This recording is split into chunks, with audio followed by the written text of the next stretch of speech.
Have tonight's Bridgestone clutch performance. Well, it's all about T.Y. Hilton and the health of T.Y. Hilton. I know the coach had said if he's not 100%, he's not going. But if you look about what Jacoby Brissett has done without T.Y. Hilton, he's been at 57% and about 83 on his quarterback rating. When he's had him on the field, he's been at 67% and well over 100 with his quarterback rating. So T.Y. just being there for the Colts is huge, especially on the road in New Orleans. Tough place to play. Well, I'm glad you mentioned that, because for more on the rematch from Super Bowl 44, let's go back live to New Orleans. Omar Ruiz standing by, where the game hasn't kicked off yet, but Colts fans already getting good news, Omar.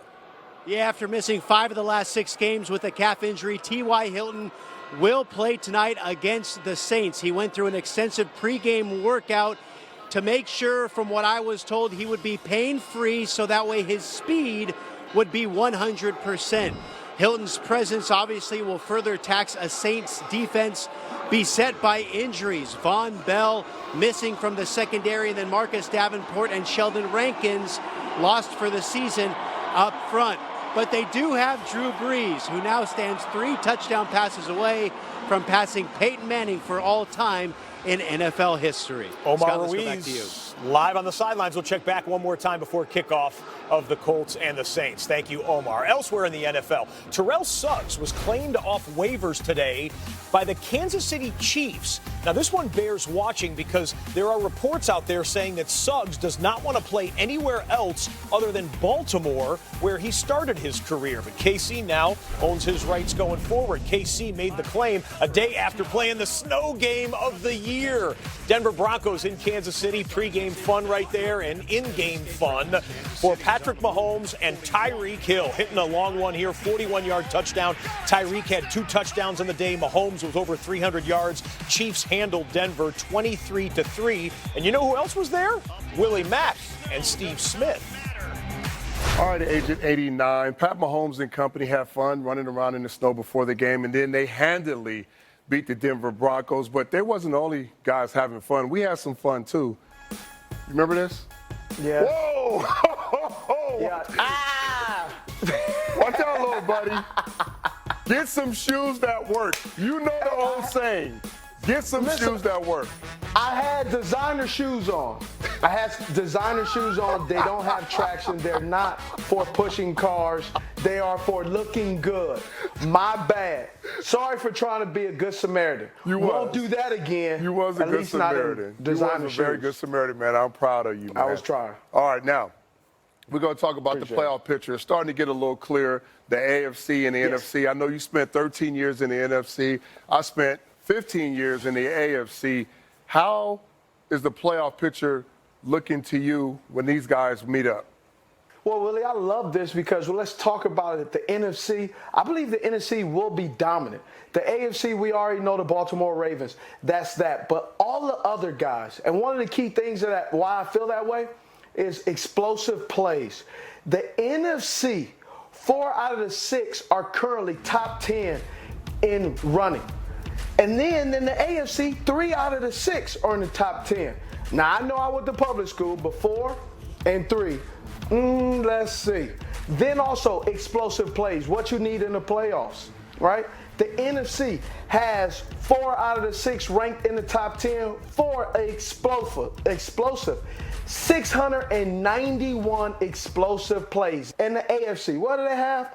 A winky-dinky 560, Willie, and 2 out of the 6 are ranked in the top 10. That is my case for the NFC dominating in the playoffs. I think you kind of forgot about the Bills.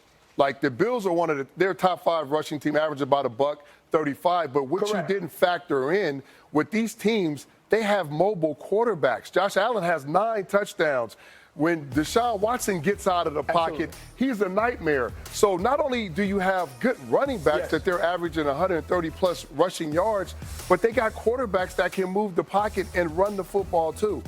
And they have experience. So if I'm looking at an experienced team like the Baltimore Ravens, you mentioned Mark Ingram, and I know you love him, but you got Lamar Jackson. This team averages 200 yards. You should know this. You're an ex-Raven, 200 yards per game. I'm taking away the Ravens in that conversation because that's easy. That's low-hanging fruit. We already see what they're doing. We've seen it up close, balling, killing the league. However, what about the other guys?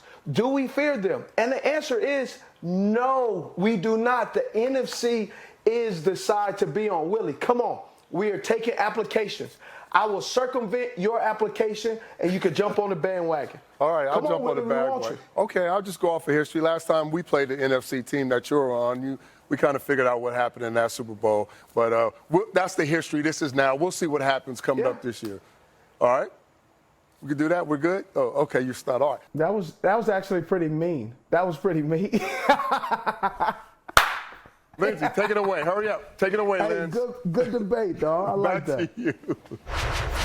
So about this NFC running backs that Steve was speaking of, there were 7 in that conference that had more than 100 scrimmage yards yesterday. These here plus Tony Pollard. Now most of these guys will not be playing in the playoffs, but Dalvin Cook might, and Matt Breida will, and Aaron Jones will, and Alvin Kamara will, though he hasn't been quite the same this year. Point being, LaDainian Tomlinson, there are a lot of good backs on that side of the bracket. Which one is most important to his team's success moving forward? It's Chris Carson, and simply put, because this brand of football with Pete Carroll is who they've always wanted to be. He dates back to a guy named Marshawn Lynch. And even when Chris Carson first got there, they set him down and showed him tape of Marshawn Lynch and said, this is who we want to be, a tough physical football team. And he has backed that up. Lindsay, they're 14-2 when he has 80-plus rushing yards. They're 7-1 this year when he carries the ball 20 times. And when I look at this team, they don't have other weapons outside. They don't have a number one receiver like Green Bay or Devontae Adams or the Saints or Michael Thomas. Or even the San Francisco 49ers have a guy named Kittle, who is the best tight end in football, okay? Seattle doesn't have that. They have to play complementary football by running the football with Chris Carson, and he has delivered. Carson Seahawks in the top spot in the NFC for now. That could change by the end of the night. If the Saints win tonight, the Packers would move into 1. The Saints would go to 2, and Seattle would drop to 3. Why would Green Bay jump? Why would Seattle drop? Because it turns into a 3-way tiebreaker because they all have the same record, and Green Bay has the better conference record of the 3 right now if the Saints win. Of course, there will still be 2 weeks left at the end of the day, no matter what. David Carr thinks that this whole thing is going to look pretty different at the end of that. How so, David? Thank you, Lindsay. That's exactly my point. This whole thing is going to change. There could be good football teams that just go out and fall on their face and lose 2 games. There's also some interesting things that are happening in the NFC. Some teams have 2 home games. Some teams have 2 away games. So when I look at it, I actually see, just based on some of those things, the Green Bay Packers are going to be the 6th seed. And so the Green Bay Packers, I mean, when you look at this, who wants to play Aaron Rodgers, the 6th seed? Nobody wants to play Aaron Rodgers in the 6th seed. So as we go through this, there's some things that can change up.